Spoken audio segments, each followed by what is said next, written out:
build the character, build these men to be a solid, strong, prepare them for, the war when they go to college and high school for the challenge. Because I had to do it as a dad. I had to do it for my son, AJ, who's 21. I had to build him, so when he faced the war out there, which is not easy with everything crazy thing is happening right now on this earth, but man, so they can be prepared, and make the right choice.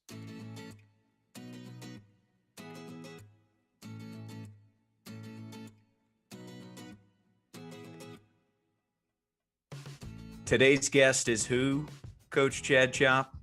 Little known legend, Albert Pujols. I've been so excited for this one. And I tried to get him on earlier, but he was in the Dominican playing baseball, grinding, and changing lives down there. So we've got him on today. And I've got a guitar behind me that he signed and he gave to me, which is very special. And when he comes on, we'll talk about how I got that. And then there's the conga with little soft flex by me here, Albert Pujols and Mike Trout. Mike Trout wanted to sign his signature right below Albert's, which is a testament to Albert's mentorship towards him. We'll talk about that. There's so many topics that I want to hit. He grew up in the Dominican Republic. Just the amount of objects he used growing up to play baseball, how he got the nickname, the machine, the stat line on his baseball reference page. It's unbelievable. It's girthy and it's amazing. But once again, there's that word character, and he is at the top of the list. Roberto Clemente Award winner. He has a foundation that we'll talk a lot about. But Chopper, what do you got? I'm looking to redeem myself from yesterday. I have my home run call, and I'm ready for it. Let's go. Bring it. Here it is. And the 2-1 is a swing and a drive. Launched. Houston, we have a problem, and that problem is a 3-run homer. I think somebody needs to get the swimming trunks out because he hit it into the pool hole. Yes. Love that. Topical too. That he's hit some famous bombs, but the one in Houston, Brad Lidge, and I've seen an interview where he talks about he just knew what was coming. He knew that slider was coming. Maybe we can get inside his brain a little bit because Trout talks about the way he can analyze a swing, and Albert will be in the on deck circle and Trout will foul one off and he'll whistle, "Hey, Mike, go the other way with it." He loves to mentor young hitters and young players. He does it in the Dominican with his foundation. This is going to be a life lesson on how to be a good person and how to coach. So I'm so fired up. I can't even stand it, man. I got my my Albert Pujols shirt here, number 5, which stands for grace. Is that shirt tucked in? That's a good question. I just better go ahead and do that right now. You better, because listeners. I was golfing. Well, I was golfing with Albert, and we were playing at the Pittsburgh, Pittsburgh Field House or Pittsburgh Club. It's a golf course, beautiful golf course. Soft flex. Yeah, and he goes, and I walk up to the tee box with my shirt untucked, and he goes, "Hey, Chopper, tuck your shirt in. Act like a pro." Oh, yes. True story. Is the best. You tucked that shirt in. Well, he's going to be on in a few minutes. You got to share a locker room with him last year. He came in, the new guy in that Dodgers clubhouse. What did a guy like Albert bring there? And, personally for you, what did you notice? I mean, he brought a level of respect in a clubhouse full of guys with respect. I mean, you got Kershaw, you got Justin Turner, Mookie Betts. I mean, Walker Buehler, all these studs, Kenley Jansen. And when we heard we traded for Albert Pujols, it was like Christmas morning. You got kids like Will Smith, who grew up, that was his hero. He's from Louisville. And, Walker Buehler loved him, and our pitchers loved him, some of our Latin guys. So this man comes in, and the level of respect that people had for him already, and he exceeded it. And that's what I'm most excited today is people know about his career. It's a Hall of Fame career. It's a first ballot Hall of Fame. but we're going to shed a light on the man. This is a man of tremendous faith, of empathy, of kindness. He's a man who looks to bless others. I don't know if he's going to want to share the story. I'll ask him when he comes on about what he did for Dino. Blake Trinan needed a car for a couple of weeks, and he's like, bro, whatever you need, I pick whatever one you want from my collection. Help me remember, because I didn't write it down. I'll write it down right here. I want him to ask him if he's on a deserted island, what car would he pick? Because he loves cars. And yes. I'm curious as to what, if he had to pick one, would he go luxury? Would he go speed? I don't know. It's a tough one. So we might stump him, but I'm pretty sure he's going to have a good answer. But I mean, just love that. What a human. Elite Human Hall of Fame inductee, Albert Pujols. No doubt about it. Albert Pujols. Who else would go on that list? I mean, Albert's top of the list, no doubt about it. You've heard guys like Clayton Kershaw talk about how Albert has inspired him to want to start foundations and do great things for the least of these. Same for Anthony Rizzo. When you go to one of his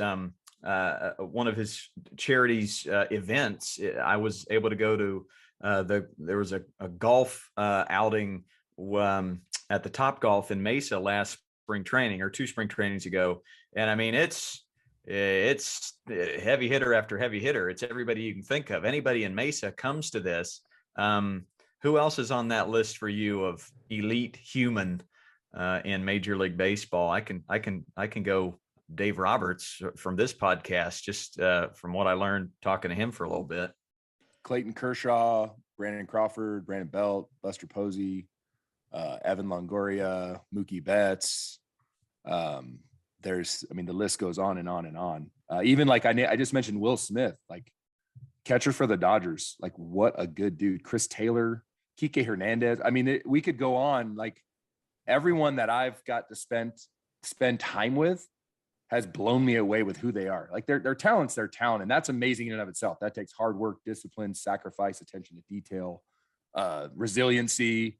But okay, then that's great. But what sets them apart to me, or to us, is how they treat people. That's your legacy. And Albert Pujols has the legacy of legacies. It's a question I want to ask. And any great person that I meet, I want to dissect that a little bit. What makes you choose good? Like, what is it? Where's the genesis of that, And I think I know what he's going to say, but I can't wait to hear it. And there's a lot of great questions from fans. We sent out a thing on social media. Hey, what questions do you have for Albert? And we got some really good ones. Who was his favorite player growing up? And I know he had some role models. And get into his stance and some of the techniques of hitting. Asking him questions about, what would you teach a kid in elementary school or middle school about hitting? He loves to talk hitting and analyze the swing. And then, what about a high school player or a college player? What kind of tips do you have for them? Ian Kinsler threw out, how much oil does the machine take in one season? Great question. And how often do you have to change that oil? I love that. Oh my goodness. And hey, spring training is around the corner and he's a free agent, and there's 30 teams that need a DH. Like, I want to ask him what he's doing to prepare. I've seen his workout ethic, on social media a little bit. He'll post some videos of him working out. He ain't taking the year off. He's ready to go, man. He's a ball player. He's always prepared. And just the 30 clubs out there, every single one of you needs Albert Pujols, especially within that DH role. Man, that's lightning in a bottle, and an incredible leader in the clubhouse. As well as I do, every GM's listening right now. They don't have anything else going on today. Nope. And someone's signing Albert Pujols. It's going to be a nutty couple of weeks once we get this thing back up and rolling, as far as free agents going here and there. I mean, what should we expect, bearded one? I'm a little bit concerned right now from just my sources that I've been talking to. I'm not sure that there's going to be an agreement anytime soon, but you still hold out hope. But to your point, man, once they do make an agreement, it's going to be a whirlwind romance for all of us baseball lovers out there. They were up into the wee hours of the morning last night trying to dial in a deal so we wouldn't miss anything. But I believe our guest is here. Oh man! And I just want to look at him for a minute, take it in. And if you're watching on the YouTube, yes, there he is. Albert, what's up? Are you able to turn the phone? There it is. He did it before I even asked. He's a pro. Folks, we'll just go ahead and give Albert an attaboy on 3, 1, 2, 3. Attaboy. Yeah, we can hear you. Yeah, what's up, buddy? What's up, bro? We can see you. Good to see you guys. So I'll throw an intro our way and start things off. I like that. I know Albert's coach represent, huh? Hey, you like it? You like it? Yeah. And I had it. Here's the thing. I had it untucked. And Chad was like, "Hey, I went golfing with Albert," and I got on the first tee. And he said, "Hey, tuck your shirt in, Chopper. Look like Act like a pro. Act like a pro in Pittsburgh." Yeah. And I was like, "Yeah, what am I doing here?" So I got it tucked in. If you're watching on the YouTube, I've got the conga signed by many people, but at the top is Albert, and then Mike Trout right below it. Trout wanted to sign right below Albert. And then we've got the guitar here. We'll talk about it a little bit. That's a tease, folks. That is the only guitar with Big Bird, Kermit the Frog, the Count, and Albert Pujols painted on it. It's the only guitar in the world. So, all right. I know Albert is tired of hearing all these numbers, but I'm doing it because there are some kids out there that need to hear these numbers. 3,301 career hits, 11th all time, 679 home runs, 5th all time, 2,150 RBIs, 3rd all time, 2 World Series, 2 Gold Gloves, 3 MVPs, 6 Silver Sluggers, 10 All-Stars. Take a deep breath. And the 2008 Roberto Clemente Award winner. It's the machine, Albert Pujols. Unbelievable, man. So cool. I know you're not about stats. I know what you're about, and we'll get into it as we discuss. But when you hear all those numbers, it's unheard of. It's exhausting almost to dive into your baseball reference page with all the big numbers. What do you think? What do you think of when you hear all that? No, I mean, when I hear that, my first thing is just the glory to God. As a young little boy, my dream was just to become a professional baseball athlete. Never thought about that I was going to accomplish, all these things in my career. But the Lord had a better plan, and obviously, He give you the ability, the talent, the opportunity. He opened doors, He closed doors. But at the end of the day, you have to put your work into, So it's been an unbelievable career, really honored. Through my career, I'll be able to meet a lot of great people who deserve to be mentioned to, and I think, it's just awesome. I always use the illustration that if I had 1,000 blank page and God was telling me, just write your 42 years of your life, your first 42 years of your life, I wouldn't even come close to this. It just a dream come true. Every little boy dream come true, playing in the World Series, being in the big leagues, being around great athletes and be one of them, It's just really, really special and really humble. And, I give Him all the glory. Amazing. Chopper, you're grinning ear to ear. What do you say to that? I mean, I love it. Before Albert came on, Coach Bog and I were talking, Albert, and I just brought up the fact that, yeah, your career's amazing and that's great. It's awesome. And it took sacrifice and hard work and dedication and discipline and perseverance. But like the human that you are, the man you are, you're a man of tremendous faith. You're a man who's got empathy, tremendous empathy for others and kindness. And you look to bless others. It's amazing. So when I got to meet you, that's the first thing I noticed is you can sense God's love from you. And it's amazing. So I'm just so thankful you're here and I'm thankful for who you are, bro. It's amazing. Thanks, Chopper. I really appreciate it. I mean, to me, it's like I said, I'm not perfect. I made a mistake in my life like everybody else, but I think at the end of the day, just having God grace, and just knowing that, what are you here for? What is your purpose in life? And I think for me, I discovered that at a young age, and I think it's through his love, through the love of Christ, knowing that, man, if I can make a little boy smile, or if I can change somebody's life just from doing something, that to me satisfies me more than just hitting a grand slam in the World Series, believe it or not. Because at the end of the day, it's a life that you're touching in the field and off the field, man, that you never know how many times that life is going to multiply, whether it's saying hello to your teammates and like talking about, hey, how's your day going? What's going on going through your mind? You know how many teammates, man, I have gone in my career over my last 22 years where they've been struggling. They, just because I open up to them and just, they open up to me, I were able to help them out. So I think on the day, just using this platform, the Lord is giving you, not just for that, but to make a difference in life and the community, with your teammates.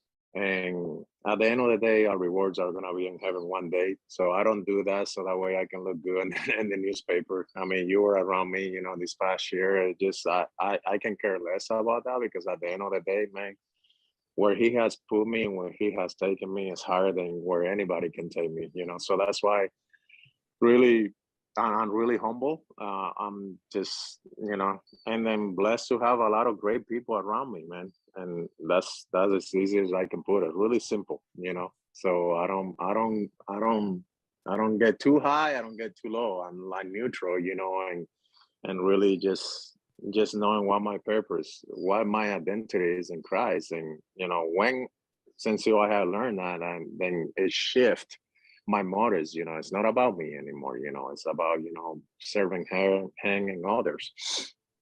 Coach Ryan, I'm going to kick it to you in just a sec, but I had a moment last night. Albert, I'm coaching at this Christian high school down the street, and it's awesome. And I had a player last night who were taking like live BP, like simulated at bats, and he struck out 2 times in a row, and I could feel his body. I could feel his negative thoughts. So I called him over real quick, and I'm like, hey, Brandon, you're awesome, right? I can feel your negative talk right now.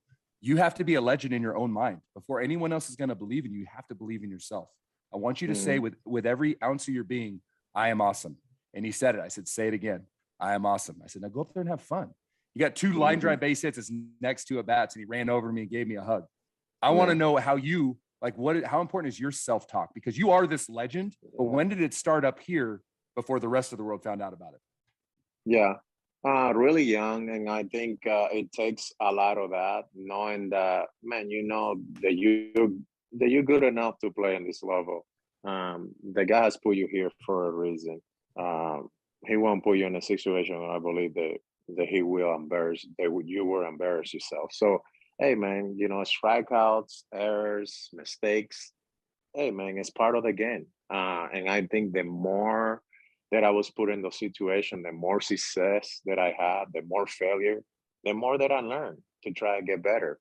I always believe that a great athlete is an athlete that doesn't make the same mistake back to back. You can make it right now, but maybe it happens 6 months from now, but make sure you don't make it the next day or that week. And I always learn about that. Hey, learning from your mistake, but make sure you don't consistently make it over and over and over. Yes, a lot of people talk about, I'm in the slum. I don't believe in slum. I believe, man, you have pitchers that are in the big leagues and they're good enough. They're here for a reason. They're in the big league just like you. So they're going to make some pitch. You're going to make some outs. You're going to make a mistake. But I think, sometimes when I hear people say, I'm in the slum, I try to walk away because I don't believe in slum. I believe that you are an athlete, you get tired, you sometimes needed a break. But when I had those tough, rough, which a lot of them has happened in my career, I really just stay positive, knowing that, hey, what get me to have the success that I have, and go to my basics, and knowing that, man, we are athletes. Yes, don't you think I want to get that base hit with bases loaded? Like, there's nobody in the stadium that wanted it but me. But sometimes it happens, and sometimes it doesn't. It's just part of the game. But when people ask me, how you overcome all those things, is just all here, man. this game is about 75% mentally and about 25% physically. And I can say it's about 90% mentally and 10% physically.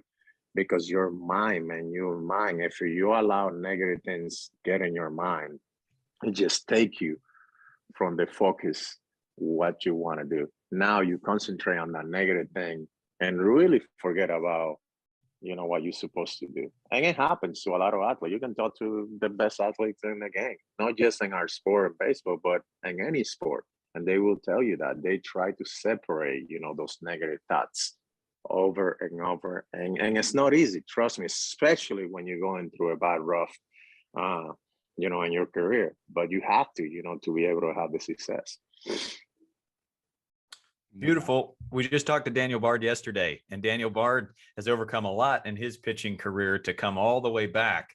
And we talked about instead of internalizing these negative thoughts, which always come, he tries to focus on, imagining the ball crossing the plate at a certain angle, like just one positive thought external, it can get him in a good place. And it relates to me as a coach of kids. When I'm coaching a kid in a game, I got to give them that one external positive thought, not the 1,000 internal negative thoughts that are wanting to come. So I try to teach parents the same thing, like provide that one positive thought. And young players gravitate to you. They think of you as a mentor. Mike Trout, he'll look at you when you're in the on-deck circle. Hey, what do I do on this pitch right here? What did that come naturally for you, that mentorship that you have, or was it something you consciously ran after?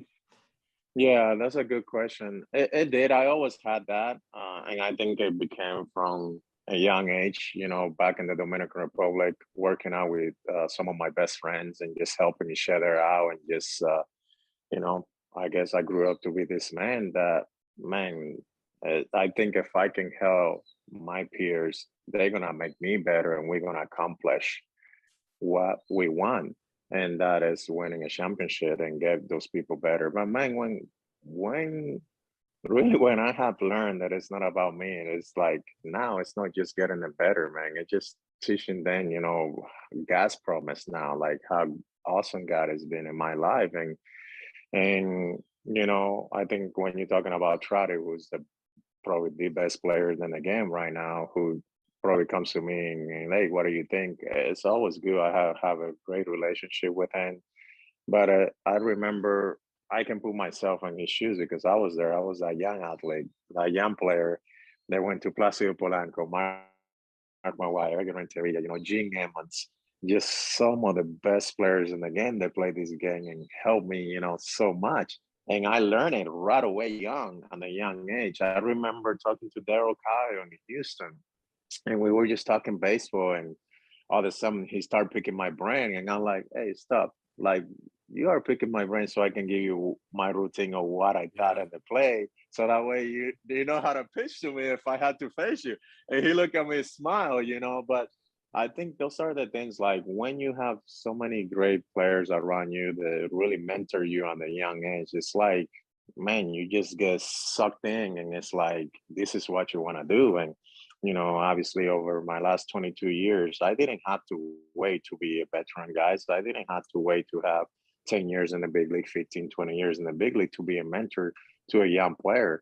I did that really early in my career and in my life because I grew up doing that with my friends in the DR, in high school and college, then in the big leagues. Obviously, you get a little bit more wise and you get good information that you can pass along, and with experience also that you have in the game, has allow you to do those things. So, but then you also that whoever you talk to or whoever you want to help, they need to be willing to listen also, and knowing that just because I'm Albert Pujols, I'm gonna tell you you have to listen. No, you need to be willing and you need to be on the same page with me. Because coach, I can tell you, oh coach, you got your hands down. You need to put your elbow out. You have more success when you have it up. But if you don't feel it, you don't gonna believe in what I tell you. You have to feel that. So it's kind of like a one-way street or two-way street, however you want to put it, but you have to feel what I'm telling you so you can correct and trust me and I can trust you. I love it. I want to get to growing up in the Dominican in a minute, and the different objects you use to learn the game. Maybe not a real baseball or a real bat, but some other things. But on that topic of coaching, I posted that we were going to interview you, and I had a ton of questions about hitting technique and teaching hitting technique. I teach kids that are in elementary school and middle school. Chopper's working with high school kids, and there are times when I think of that as apples and oranges. I'd like to get your take, maybe for my angle. I mean, what is something you teach a kid in elementary school? And then, for Chopper, how could that advance? They're in high school. It's a different ball game. What would you teach a kid how to hit there? Yeah, and that's a really tough challenge you coach are going with, because sometimes they're so young that you have to really find out the right technique or the right way to teach them, because they don't understand. If you try to tell them, stay inside the ball, they might be able to understand. But like when you start talking to them, differently and different technique, like I learned a lot being with the Dodgers this past year, because even though 37 years playing this game, I still have a lot of room to learn. I always believe that I learn every day I come to the ballpark, I learn something new. And Chopper can tell you, he was around me, man, working with Brownie and Robert this past year with the Dodgers. It was unbelievable. Every day, Brownie would have come to me, Brad Brown. He would have come to me and was like, "Hey, man, I was thinking about this," and we would try in the catch, and it was awesome. Just different technique, but allow yourself to have that room to improve. But I think for high school, it's more easy for me to give it that advice because they can understand a little bit more. For the young kids, I try to really keep it simple. The most important thing for a hitter is just keep your eyes on the ball. Keep your eyes on the ball. I mean, if you close your eye, you think you're gonna hit? No. If you move your head, you think you're gonna hit? No. Always stay focused and keep your eyes on the ball.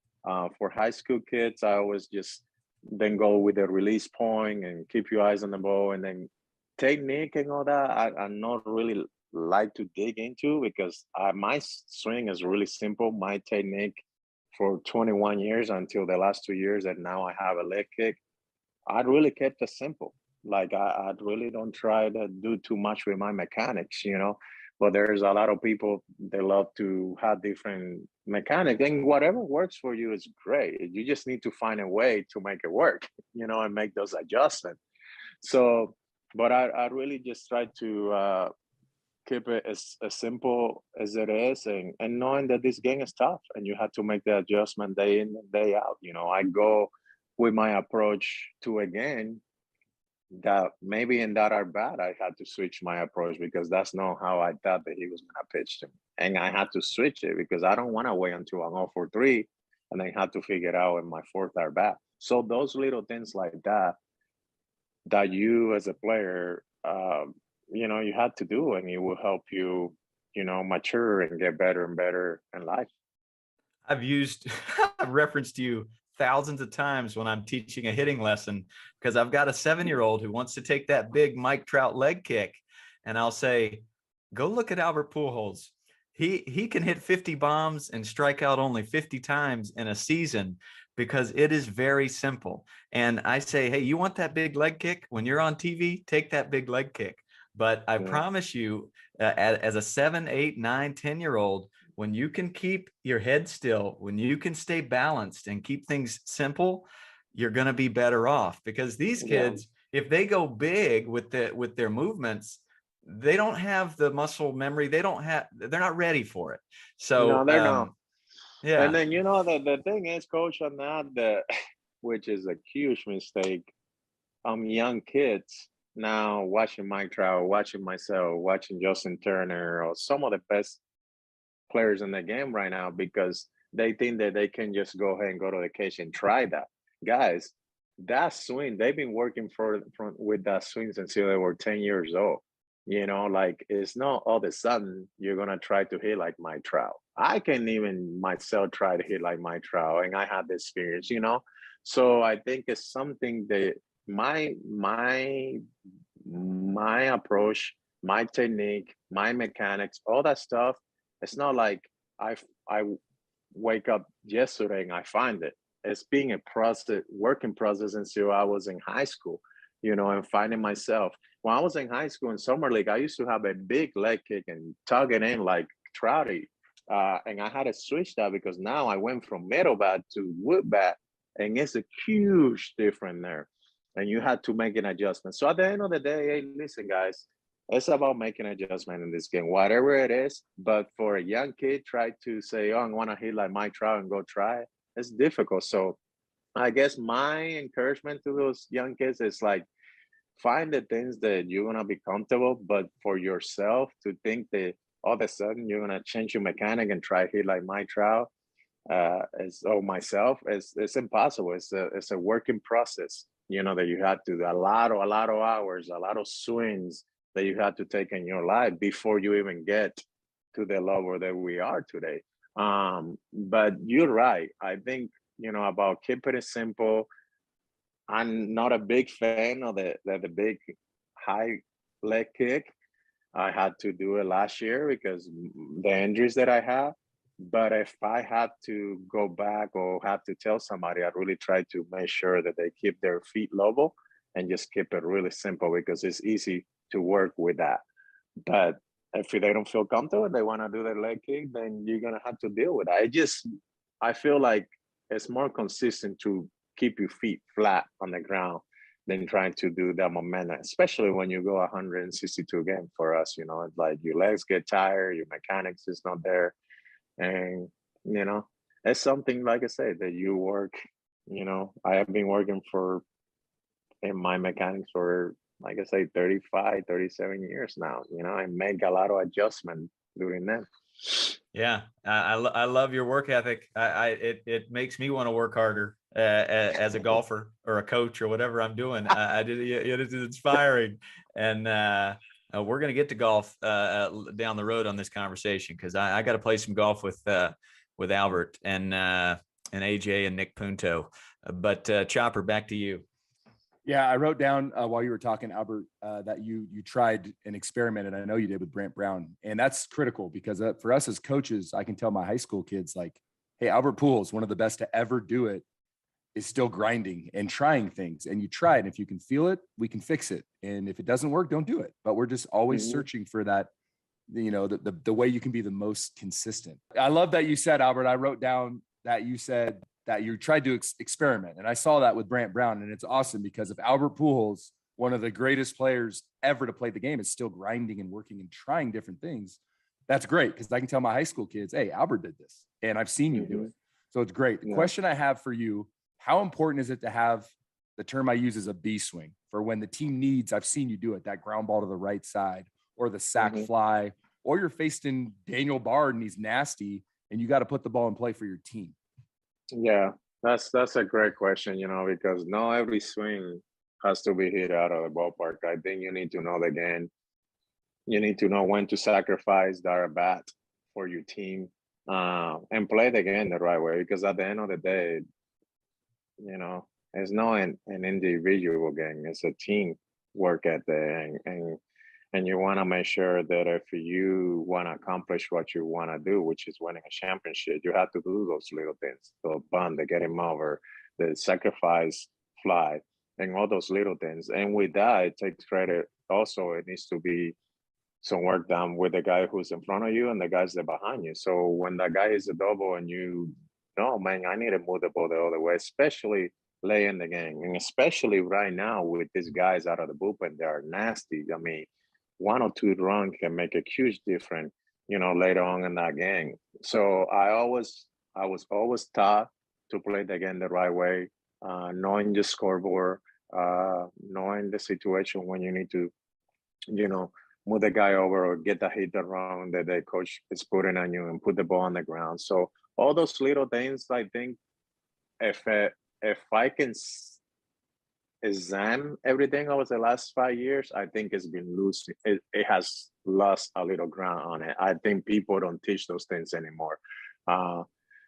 People think they're just, hitting the ball out of the ballpark. And I think, you want to be able to have control and the bat. You want to be able to, and how do you get that control? You just do some little thing, you know, the hit and run, they get him over. And I find it again back when I went with the Dodgers. You know, we were teaching that stuff last year, you know, Robert, Brett, I mean, you know, the front office, they believe in that. And I think now that I was in that side with the Dodgers, I was able to see why that organization had the success that they had in life. And I think if you look at the Giants, you look at the Dodgers, you look Tampa, you look at things that have won the World Series over the 5 years, look at those little things they have dealt, that they have done that helped them to win a World Series. And I bet you all those championship ball club, they have almost the same worked out and they go at it the same way. So yes, it's really important, you know, because at the end of the day, it's going to help you to win games.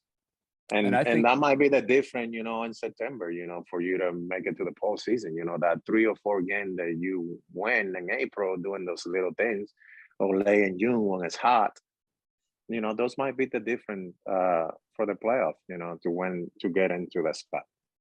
Yeah, I compare it to like a basketball team where if you hit a home run, that's great. That's like a dunk. It's cool. It's awesome. It gets people going, but it's an individual play. When you get a guy over, that builds team chemistry because you got the double and then I got you over. Now the dugout goes crazy because we know how much it matters and we know that we're playing together. So I love that. And I love that you say that, because when you say that, I can go back to my high school kids and say, hey, we're doubling down on situational hitting and it's going to draw us closer together. I love it. Yeah, man, it just sends a big message, man, to your other teammates and to the coach and to people that watch. I'm like, man, these teams really know they find the man on. They know how to do it. I mean, it's pretty awesome, you know. And I'm blessed to say that I grew up. My dad always taught me that since I was in a young age, and going to the Cardinal organization, you know, learning the right way with the coaches and the manager, you know, the policing of a Hall of Fame manager like Tony La Russa, who's huge into fundamentals. And, you know, it's just pretty good, you know, when you learn how to do those things. And the best thing is that when you get that guy over, man, and that guy gets in that big smile, that guy comes in and appreciates you, you know, that's awesome, man. Like there's a feeling that you have to be in that situation to be able to describe it. Yeah, I see it on TV, watching you react to a teammate stealing that extra base or backing up that throw and being there, you know, the little things. As a coach, man, that we just love to see. Watching you react even bigger in those moments than when a teammate hits a home run. I mean, that kind of it makes sense why you're such a good teammate, and it makes sense having these Giants and Dodgers come on our podcast and just hear about the little things. And one of the things that they talk about that kind of goes unseen by a regular fan is this word character. And it comes up with everybody that's on this podcast: Mookie Betts, Dave Roberts, Hunter Pence, this intangible of character. And you're at the top of the list. You're a Roberto Clemente Award winner. You inspire so many other players to want to be a Roberto Clemente Award winner, like Yachty and Kershaw and Rizzo. A question I've been wanting to ask you for a long time: why do you choose good? Like, why? What? I think I know the answer, but whenever I meet somebody that I want to emulate or that inspires me to be good, I want to ask them, why do you choose good? Why? Because I believe, you know, why they got to choose me and give me all this? Do I deserve all this? I can say probably no. You know, do we deserve the lives that we have been given? No, like we don't deserve it, but God is so awesome and grace that he has given it to us. So with that grace and the love that he shows me every day, I know that I had to be able to do his work, and my work through the foundation, making a difference in the community. You know, like I say, I don't do it just because I want my name to be established. My name has been established through God. He already had to take care of that. I do it because I believe it's my responsibility about giving back, about helping people, whether it's the Down syndrome community, whether it's a different charity that I get involved with, And I got inspired in a young age, watching my dad, watching my grandma, not having food and helping the neighbors, So when we didn't have pretty much anything, and I'm like, how are we doing that when we don't have nothing? But God was always providing, always. I think at the end of the day, I don't think I choose that. That lifestyle choose me, and I'm blessed to be able to do that, because it's blessed my heart just to make a difference in the community. And it's just an amazing feeling, to be able to see somebody that you done something 10 years later and tell you, man, you don't want to remember this, but you did this for me, or your foundation did this for me. I'm like, what? Like what? And this is why we do it, man. And I think, out of all that is the responsibility that we have, whether it's with our country, with our family, with God, all that stuff. And that was one question that I answered, that I would have, if I would have had the opportunity when I won that Roberto Clemente Award, I would have asked Roberto Clemente why he did back then, and everything that he did for the community. And I can answer that question myself, because it's part of the responsibility. It's part of the gift. It's part of this platform that God is giving you. Sometimes you use it for good, other time you just use it for fame. Who knows? But I think at the end of the day, man, it's just knowing helping people is just a great feeling. Nothing makes me feel better than being on the dance floor with 500, 700 kids with Down syndrome, and just having a blast. Or like going down to the Dominican Republic, and building churches, home, beds, houses, streets. I mean, it just, wow, it's just unbelievable. And although I go every year, when I come back, I come a different man. Like, man, I want to do more, and I want to do more, and I want to do more. But along that, with God's help and myself, but then you have a lot of great people, like you guys that love to help others, and it's just a great feeling, that's hard to describe. So a short answer, I know I made it long, but it's because it's part of our responsibility. That's why I choose to do what I do. Yeah, but I got chills when you talked about Roberto, like seeing you two have a conversation. That's pretty cool. That would be neat. And you asking him why, and him saying that it's the responsibility. That's part of the gig. That makes total sense. And I got to see what your impact has been in St. Louis firsthand. And I'll preface it with this story of kindness. I got a phone call from a lady I didn't know, and she said, "You don't know me, but my husband just passed away from cancer. He was a teacher and a coach for 50 years, and he loves what you do, Coach Ballgame. And we want to send you money. Friends and family are going to raise money and send you money so you can take the Sandlot on the road." And so they send us thousands of dollars so me and my family can fly and across the country, and then pick up a van and drive across different states to run free Sandlots for kids. And we called it the Buppa Scholarship because this man, Dave Schreckengast, his nickname was Buppa. So that act of kindness spurred on us going to the Field of Dreams in Iowa and running a Sandlot for kids, and then going down to St. Louis and running a Sandlot with the Pujols Family Foundation, your foundation, for kids with Down syndrome. And the amount of joy that I got by just spending 2 hours with these kids, one in particular, Elijah Mayfield, goes by the nickname Pasta. I've been on his podcast. He invited me on his podcast. Pasta played first base because you play first base. He wanted to bat third because you bat third. And he tried to make every bit of his stance just seem and feel like he would even step out of the box like you. He just wanted to bring the Albert Pujols vibe. He works in the governor's office a few days a week. He helps coach a college basketball team in St. Louis. And the entire time he's in this down and ready position, what I call dancing on a toilet, holding pizzas in your hand. And he's cheering for every batter so loud.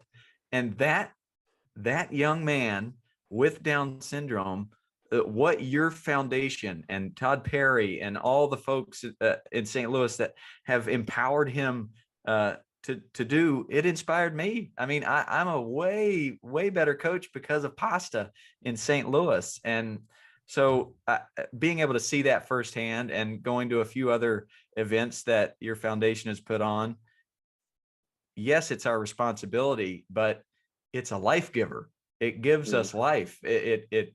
We thrive on it. So I just wanted to give a shout out to Pasta, because that kid and many others, another young lady who just wanted to talk about all the things she's interested in. And she loves guitar. She loves piano. She loves ballroom dancing.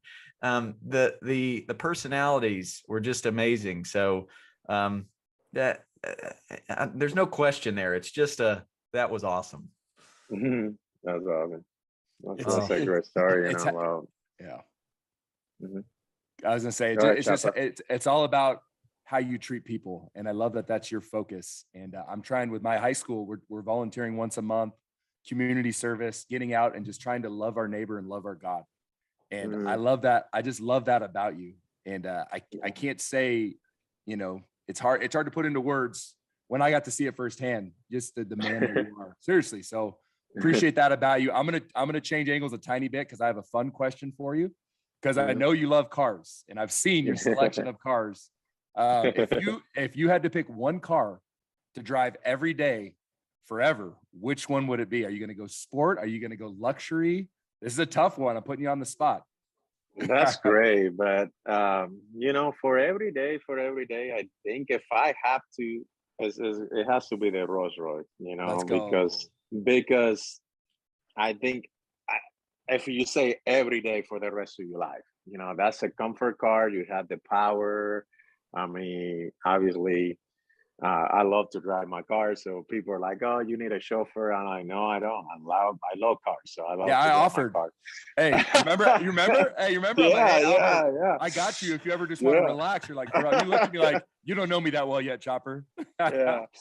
So I love that. Like, I think if I had to just pick one car, it'd be that, because I can drive that thing from here to Vegas and just cruise like you almost like in a private jet, you know, big seat, comfy, powerful, and just you know, it's just a great car to drive every day pretty much.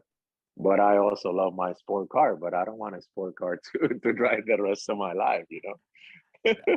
I figured it might have been the Rolls. So that's a good answer. It's a smart answer, Coach Ballgame. What do you got, Coach? So good. I like this gear change here. I do a little segment called Play and Pepper, and it's just little short questions. But the first one is the funniest guy in baseball. Like, if you've got a guy that just is going to make you laugh, who is the funniest guy in Major League Baseball? Wow, that's a great question, because I mean, there's so many guys. You know, man, I had to think about that. Can we go to the next one? Let me think about that one, because think about that one. We've had a few options already on the podcast. Kike has people have talked about Jock Peterson. They've talked about Kike making him laugh. Brandon Belt. Yeah. So there's some options. Yeah, it has to be a guy. It has to be a guy that you play with. You know, you can really like. Yeah. For me, you know, so I mean, I play with 3 different organizations, so I had to really think about that one. I'll come back to it. I know you love golf, and my dream foursome in golf would definitely have you in there. What about you? If you got 4 guys, they can be dead or alive, guys you'd want to play golf with, who would be in that fivesome? No, that's great. Well, you had to have probably, you know, Jack Nicklaus was the greatest, you know, for sure. Put him in there. Then I haven't had a chance. I saw him a couple of weeks ago. I play at his golf event, but Michael Jordan, you know, yes. Michael. I mean, you had to have it, and you're probably gonna have to bring a lot of cash with you too. Yeah, because he likes to gamble. Yeah. You know, I don't know. I think Tiger, Michael, and then let's switch to baseball. I think you know, I would like to have I would like to see Babe Ruth probably. You Yeah. know, swinging that Yeah. golf club. That'd be awesome. That I would think have been so, fun too. with, you know, that would have been cool. That would be a great force in there, you know. As I got a lot of this question from fans out there. And Your have favorite you player? and have you as Oh. my caddy though. I need Yes, my that's caddy. right. There it is. Yeah, we need an entertainment. So you're always gonna have to come up with something. I was in your golf tournament for the Pujols Foundation at Mission Viejo Country Club. I was basically Jose Vizcaíno's caddy, and all I did was try and make him laugh because he was making birdies and eagles, and I was spraying it all over the place. But I kept making him laugh, and he kept making eagles and birdies. So that is my lane. I'm a solid 7 handicap, but I'm a caddy. I'm a caddy when it comes to big golf games. Hey, we got to have Visky. Hey, we got to have Visky on this podcast. So Albert, I'll reach out to him. You reach out to him too. We got to get Visky on here. He's got so much joy. He's the best. No, Biscuit be good. Yeah, Biscuit he's the best. You guys. He's the best. He was great. He's pretty awesome. Hey, coach, I bet coach, you he might be doing this from the course from a course or a driving range. Hey guy, 100%. 100%. He said that was in his contract. He's got to play golf every day in his daughter's contract, and it shows the guy can swing. Chopper, do you have something to say? Yeah, quick story about Visky, because I told him during spring training this year how much I see God's love in him. And he's a guy with all this experience, and he could do anything on a baseball field. But he's happy just flipping balls to like a guy like me to hit fungos. He does it with smile and joy. Jose Vizcaíno is one of the best humans that I've ever met. Yes. And we got to have him on here because he is such a special man. Great story. I love Visky. That's true. I hear this one a lot on this. Years. Oh, Veterano. Yep. Servant leader. I've heard that a lot. Servant leader. And it sounds like Visky is one of those. Your favorite player all time. I got this one a lot, growing up in the Dominican, and I do want to hear about what you used for a bat and what you used for a ball growing up. But who did you idolize back then as a player? As a player, Julio Cesar Franco was my guy back in the Dominican Republic. As I got older, obviously, in watch more gang, Chipper Jones came up in the league, and they used to call me Chipper Jones, because I always wear my pants up, showing my socks, but Julio Cesar Franco, and man, to have the opportunity to play, several years against him, and just the kind of shape, the way that he take care of himself, man. I mean, I think he probably still playing somewhere right now. I think so too. It's just pretty amazing, just how he went about it. He's a man of God also, and just the things that he did for our country. So, Julio was somebody that I think I would say motivate me more and more, and to have the passion and the love that I have for the game, and my dad too. But I think at the end of the day, Julio was the guy that I enjoyed going to the ballpark to the Estadio Quisqueya and watch him play, and just man, what an amazing player, but a great human being too. I don't know if you had the chance to meet him before. I haven't met him, but he was one of my dad's favorite hitters, and my dad played softball. My dad and your dad have a lot of similarities, but one of them is he played softball too, and I was the bat boy, and my dad would have that exact same Julio Franco swing and stance, and just loved watching him. So I do want to tell a story about my dad, maybe for another time, but it's very similar to yours. But I did want to ask you, because I tell kids all the time, I tell them the Roberto Clemente story, and I'm going to Texas today. I'm going to coach a camp in Texas, and then I'll be in Mesa this weekend, and I'm going to tell them about Roberto Clemente. And one of the things they're shocked by is what he used for a ball. He used a lemon, and he'd wrap yarn around it, and then he'd get some tree sap to make sure the yarn wouldn't bust open because he didn't want to get lemon juice in his eyes when he hit it. And he'd use a guava branch for a bat, trash for bases, and a milk carton for gloves. And a lot of kids think that's not real, but what did you use? What did you use growing up, Albert? Well, pretty much the same thing. There was no broomstick in the house because I would have used the stick to play in the street. That would be my bat. Like I would break the broomstick and use it to play with water caps. So those big bottle water that cap sometimes blue or green. So I used to play with those water cap. I used to grab the driver's license. So we play a two team man. So you grab the driver's license and mint it, and you put it in one corner. You draw a home plate, and probably about, I would say 10 yards maybe. So you put one license plate at the end and another one on the floor after you bent it. So the way that you get out is like you throw it and you try to knock that down. So if you hit it, so you get 3 outs. And the way you score wrong is you hit. So let's say you and Chop are teammates, and me and Trout. So Trout and I, we are hitting. So you have a catcher, which is you, and the other end, and then Chopper is the catcher in this end. So the goal was like to throw the ball, swing and a miss, and you're, as a catcher, try to grab that ball and knock that play down, and that being out. You score run like going back and forth, back and forth, almost like, I don't know. I guess I would say kind of a little bit like cricket, but it's not, Yeah. So, but it's like, that's how you score runs. Sometimes we play to 200 runs, and, I did that.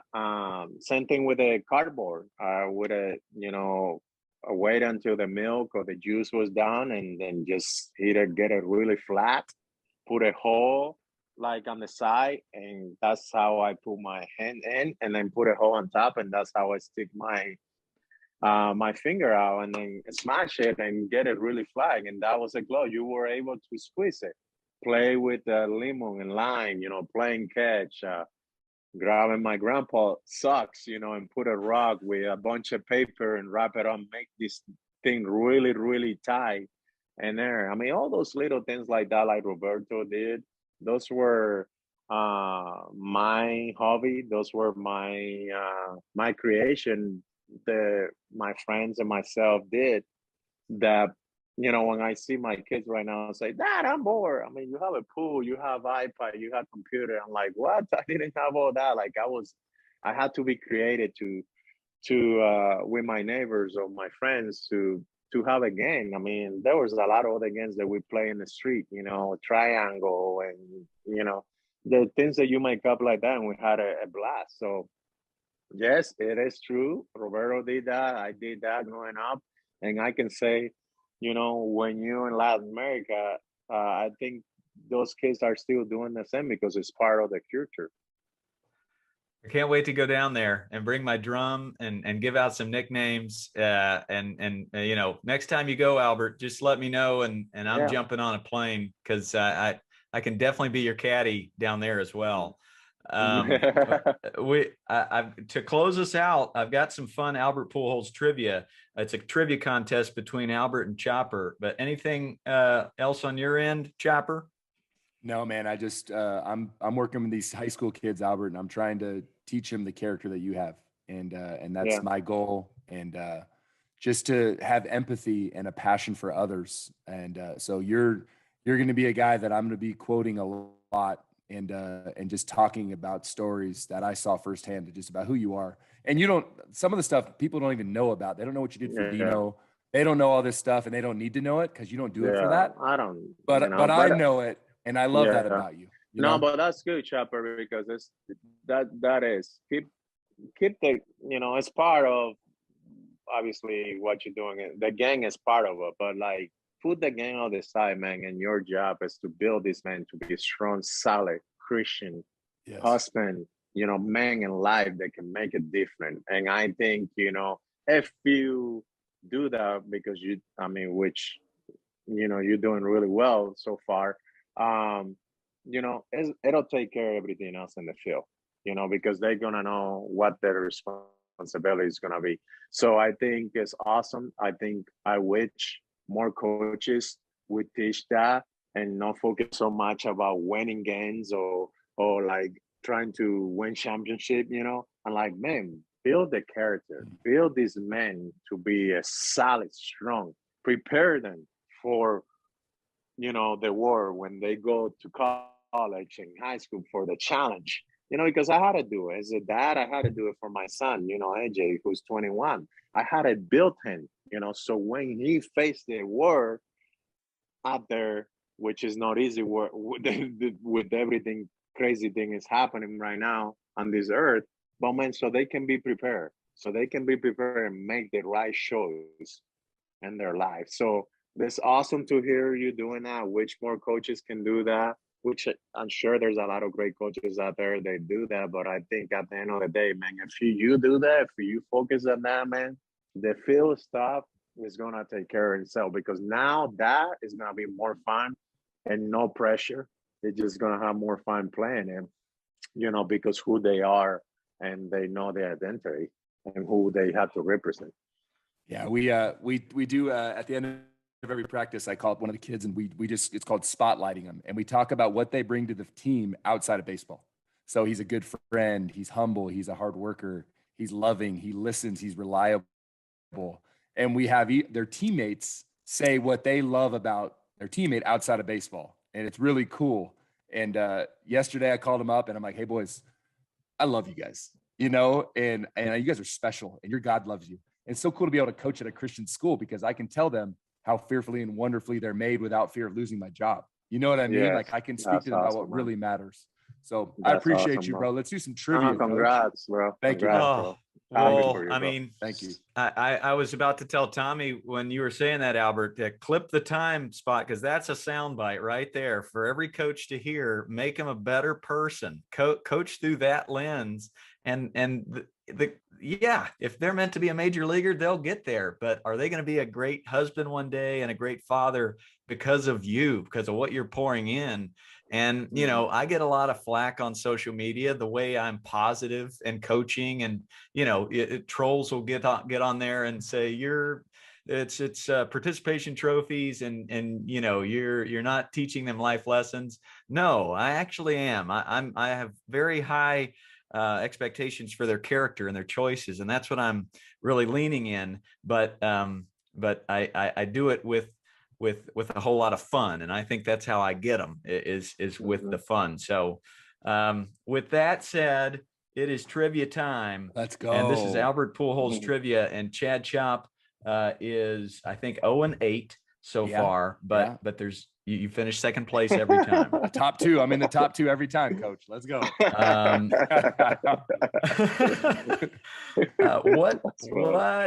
What pitcher has Albert faced the most in his career? And this is 90 times, 90 at-bats, over 100 plate appearances. Greg Maddux. What pitcher? Incorrect. Am I supposed to say? Yeah. Yeah. As soon as you know. Why do you think I'm 0-8? They're all about Wow. Well, hey, you might get a wing here with me. I don't even know. I've faced so many guys, but you say 98 play appearance? I think 90 at-bats and 98 plate appearances. NL Central? Yes. We are NL Central. What team? Astros. Oh, Roy Oswald. Correct. Yes. You faced him the most, and you had a lot. I had a good success too in there, huh? And I mean, he had a riding fastball. Good for Albert though.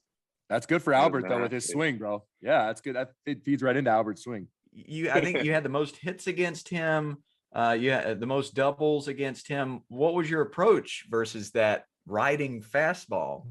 You know, the things with those guys, man, he was so competitive. He always challenged you. And so, you know, he had a good stuff.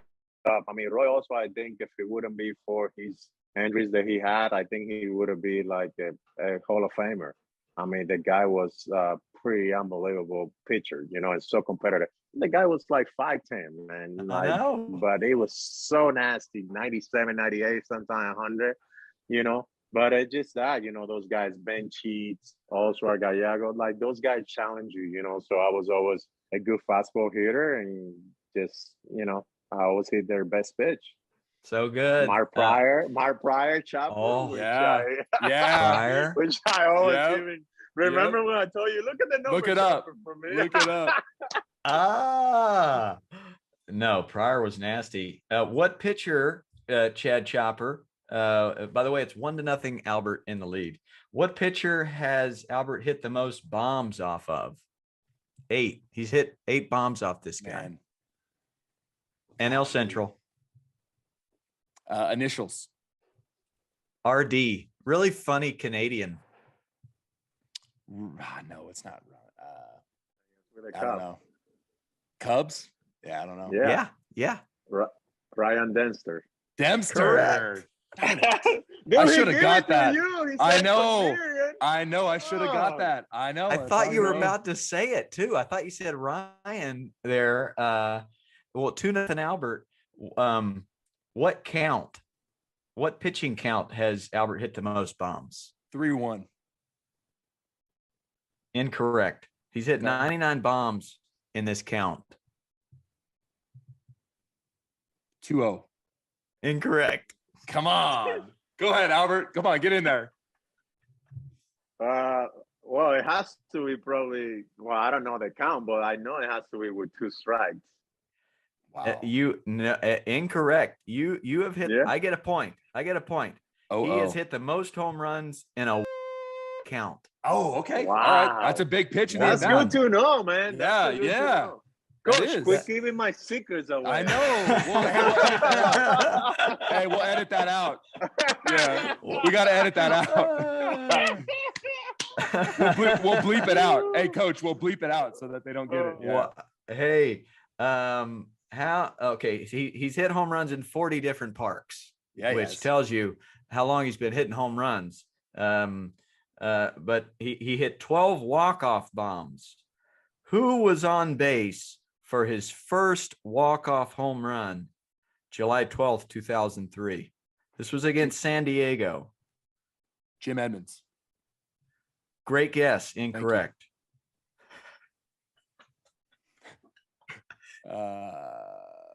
JD Drew. Is he up yet? Correct. Let's go. Yeah. Did you know that, Albert?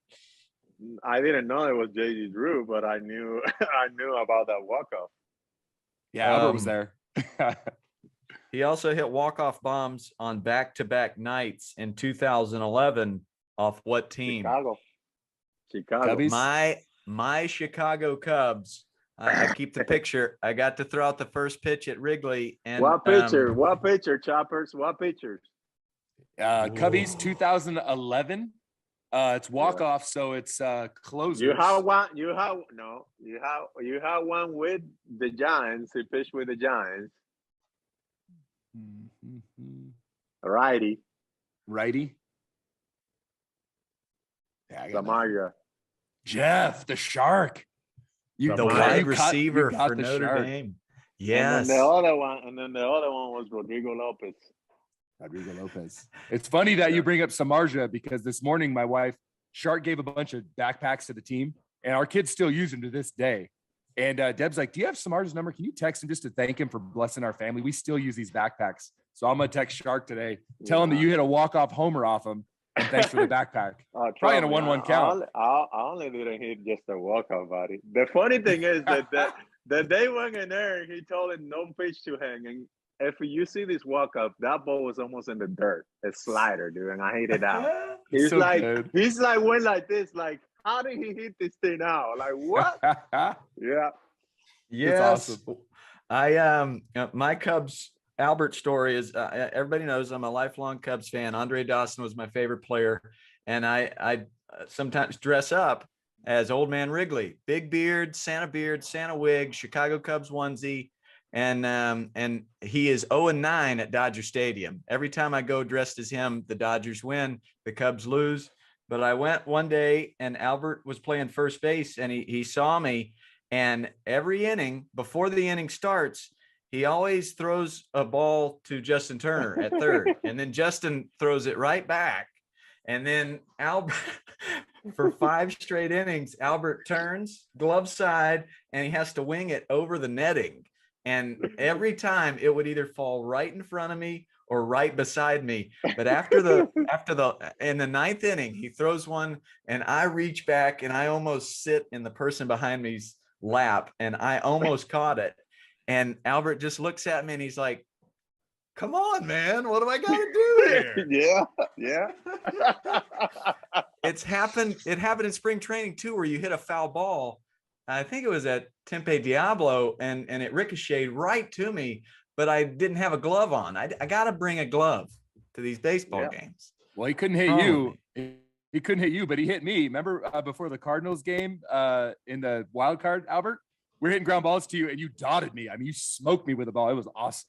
Oh, I feel like I took that. Yes, right before the wild card game. Yeah. Hey, I took that like a pro too. I didn't even flinch. It hurt, but I was like, I'm fine.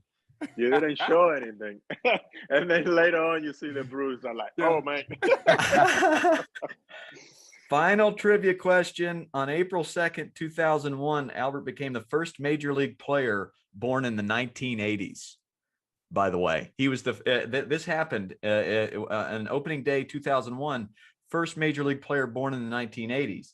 Who did he get his first career hit off that day? It was against the Rockies, 2001. Really good hitting pitcher is your hint. I mean, I feel like I should know it, but I don't. Lefty pitcher, righty hitter. Way up for hang on me. No. You take it. It's a layup. All right. Go ahead. You take it? No, you take it. It's a layup for you, not for me. Mike. Okay. You should know Mike Hampton, man. Oh, Mike Hampton, stud. Yeah. Yeah. Okay. He just give it to you. He's like probably the best hitting pitcher in the game. That guy was stud. Like, he raked. Gold glove too, right? Either him and Enkill. Like those two guys, like they can rake. Yeah. I mean, jeez. He was the last ace to sign with Colorado too. Because he went there, he's like, no, this ain't it. And everyone's like, no, we're not signing. Rockies ain't signing ace pitchers, man. He went there to hit Mike Hampton. Man. Oh, so good. Basically off the middle. Let's go. Take it up the middle. The ball. Spin a hat. You got the ball. You got the bat, Albert? Yeah. Got the ball, got the bat. Yeah. Thank you for spending so much time with us. You're the best.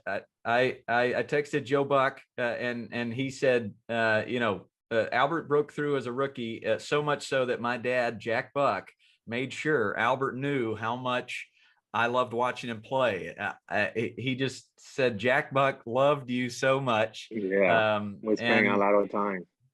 Oh, that what a special. There's another conversation I'd like to be a fly on the wall for.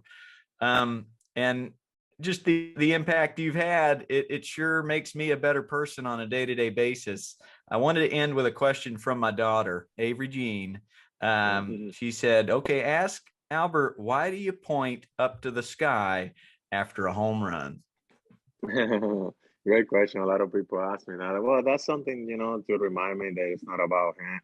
It's not about me. It's about representing Christ. And every time I cross the play, I point to the sky to thank him, for just giving me another opportunity, to play this game, another day to live on this earth, but also, to be able to enjoy the game that I love, So just to remind me that, it's not about me, but Hank and Sarah Hank, who give me the opportunity and the ability and the talent to play this game that I love. So that's why I do it every day. Or every time I hit a home run.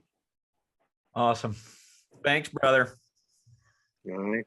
Thank you guys so much. I appreciate it. Thanks for having me. Hey, you point to God to thank him. We're going to point to you to thank you today for your time, Albert. Thanks for who you are. You're an inspiration, bro. So we appreciate you, man. You're the best.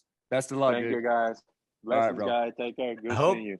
Take care. Hey, and hopefully I'll see you in Mesa on Friday because there's going to be 30 teams jumping on you, man. Oh, yeah. Are you ready to go? Yes. I'm trying. Yeah. We'll have to go work out right now. All right, I love it. I love it. Have a great day, man. We appreciate you. Awesome, guys. Take care. Attaboy. Blessings. Bye. Man, Albert, what? Oh man. Hey, did you see me text? You see me text? Did you check our text there when you get a chance? I know exactly what you said. Okay. All right. Be late, Tommy Gold. Hey, I mean, what can you say there? What a man. What an elite human. And all the baseball stuff's great, but the stuff that I'm gonna take from that is all the stuff he talked about, character and God and treating people special and the impact you can have with the simplest action. Just like his simple approach at the plate, man, and the impact he had with that. And that's great. But more importantly, his heart. I love Albert Pujols, man. Gosh, I love Albert Pujols. Such a great man. And I was lucky enough to host his Pujols Family Foundation event in Mission Viejo. And I wrote a poem, and I just started it out with Albert and Dee Dee. That's his wife. Thank you for shining your light. Your mission is to serve others, and you do it with all your might. And it is. It's not just a mission. He talked about it's his responsibility, like that. That's part of the gig. And I like seeing he and Roberto Clemente have a chat. Amazing. That's the picture. That's the picture that will be in my brain forever. So thank you, Albert, for coming on. And hey, that was just fun. Perfect. That was a perfect game. That was a 9-inning, 27 up, 27 out with a walk-off homer. A gem. So good. I hope you have a great week, buddy. And don't forget to rake everybody. Channel your inner Albert Pujols.